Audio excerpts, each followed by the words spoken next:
आज हम बात करने वाले हैं एटॉमिक रेडियस के बारे में। सबसे पहली बात, कभी भी किसी आइसोलेटेड एटम का हम रेडियस नहीं बता सकते हैं। अगर हमसे कोई पूछे कि सिर्फ नियॉन का रेडियस बताओ तो हम नहीं बता सकते हैं। हमें कभी भी रेडियस को बताने के लिए दो एटम्स की जरूरत पड़ेगी ही पड़ेगी। जैसे कि यहाँ नियॉन और नियॉन को लिया, नियॉन और नियॉन के बीच में जो फोर्स लगता है उसे वंडरवॉल फोर्स बोलते हैं, तो उसका रेडियस कैलकुलेट करने का तरीका है d/2।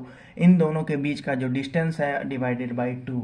ऐसे ही मेटेलिक में जो होता है पास पास होते हैं, और कोवेलेंट में हमको पता है कि ओवरलैपिंग होते हैं। तो अगर आप देख पाए तो d सबसे ज्यादा होता है वंडरवॉल में, देन मेटेलिक में, और फिर आएगा कोवेलेंट में। तो रेडियस किसका ज्यादा होगा? वंडरवॉल का। फिर किसका होगा? मेटेलिक का होगा। और देन किसका होगा? कोवेलेंट का होगा। वंडरवॉल का एग्जांपल है नियॉन, जो जिसको हम कॉमनली नोबल गैस भी बोलते हैं। मेटेलिक का एग्जांपल है लिथियम और बेरिलियम। और कोवेलेंट का एग्जांपल है boron, carbon, nitrogen, oxygen and fluorine.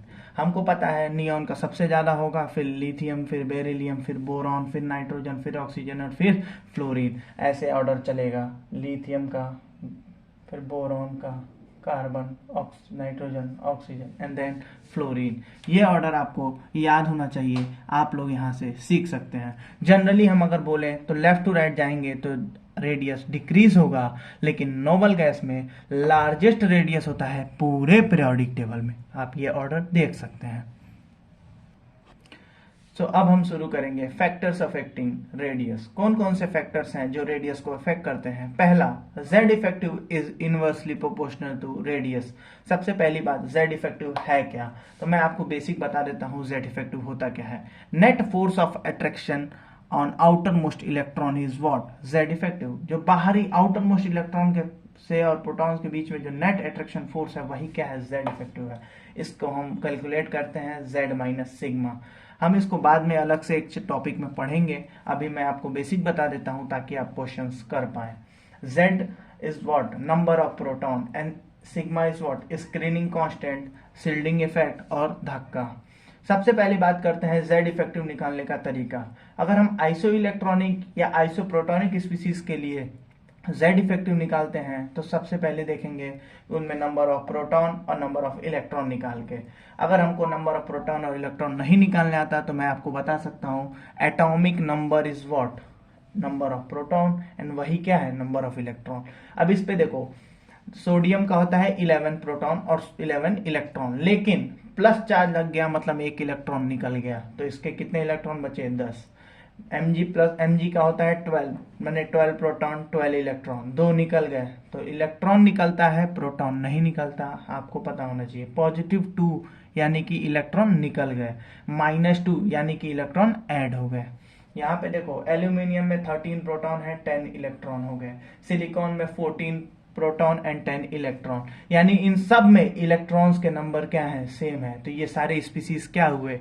Iso electronic species. ऐसे ही आइसोप्रोटॉनिक स्पीसीज हैं, इनमें प्रोटॉन्स के नंबर कांस्टेंट होंगे, क्योंकि ये नाइट्रोजन में 7 प्रोटॉन, नाइट्रोजन नाइट्रोजन नाइट्रोजन, सभी नाइट्रोजन में प्रोटॉन्स के नंबर चेंज नहीं होंगे, क्योंकि symbols can not change the protons number. ये इलेक्ट्रॉन के नंबर को चेंज कर रहा है, यानी इसमें 7 प्रोटॉन तो 7 इलेक्ट्रॉन, 7 प्रोटॉन तो 1 इलेक्ट्रॉन ऐड हो गया, यानी कि 1 इलेक्ट्रॉन एक्स्ट्रा है। यहाँ 9 इलेक्ट्रॉन, यहाँ 10 इलेक्ट्रॉन। इसमें इलेक्ट्रॉन के नंबर वेरी कर रहा है लेकिन प्रोटॉन कांस्टेंट है, इसलिए आइसो प्रोटॉनिक स्पीसीज। आइसो मतलब क्या होता है? सेम। ठीक है। अब हम देखते हैं कि z इफेक्टिव का ऑर्डर अगर आइसो इलेक्ट्रॉनिक स्पीसीज हो या आइसो प्रोटॉनिक स्पीसीज हो, तो हम z इफेक्टिव को कैलकुलेट करेंगे पॉजिटिव चार्ज के डायरेक्टली प्रोपोर्शनल और inversely proportional to negative charge. ये है कॉन्सेप्ट z इफेक्टिव का। और फिर दूसरा फैक्टर अगर हम आते हैं रेडियस पे, दूसरा फैक्टर है नंबर ऑफ शेल के डायरेक्टली प्रोपोर्शनल। जैसे कि फोर्थ शेल और सेवेंथ शेल के बीच में अगर हम कंपेयर करें रेडियस, तो जाहिर सी बात है सेवेंथ शेल का ज्यादा होगा, क्योंकि नंबर ऑफ शेल ज्यादा तो रेडियस ज्यादा। अब देखते हैं कुछ मिसलेनियस ऑर्डर रेडियस के। पहला, 3D सीरीज में हम बात करेंगे scandium, titanium, vanadium, chromium, manganese, iron, cobalt, nickel, copper, zinc. इसको सीधी सीधी बात है, ये समझो एक गड़बड़ है, इसको हमें याद रखना पड़ेगा। इसको याद रखने का सीधा सीधा है कि स्कैंडियम, लेफ्ट टू राइट हमको पता है ना, रेडियस घटता है, सबको पता है। बस यहीं पे चेंज करना है आपको, यहाँ पे इसको डिब्बे के अंदर कर लेना है, ये तीनों को बराबर कर लेना है, फीको नी को बराबर कर लेना है और फिर क्या करना है, रेडियस को बढ़ा देना है। ठीक है, यही ऑर्डर है, इसको याद कर लेना पड़ेगा। और हमको एक काम की बात, दो काम की बात याद रखना है कि जो फीकोनी होता है ये अमलगम नहीं बनाता है। अमलगम क्या होता है, जो मरकरी के साथ बनता है उसे अमलगम बोलते हैं। ये तीनों नहीं बना सकते अमलगम। और दूसरी बात कि ये फेरोमैग्नेटिक है। फेरोमैग्नेटिक क्या है, जो अट्रैक्ट कर ले स्ट्रांगली अपने मैग्नेटिक फील्ड में, वही क्या है, फेरोमैग्नेटिक है।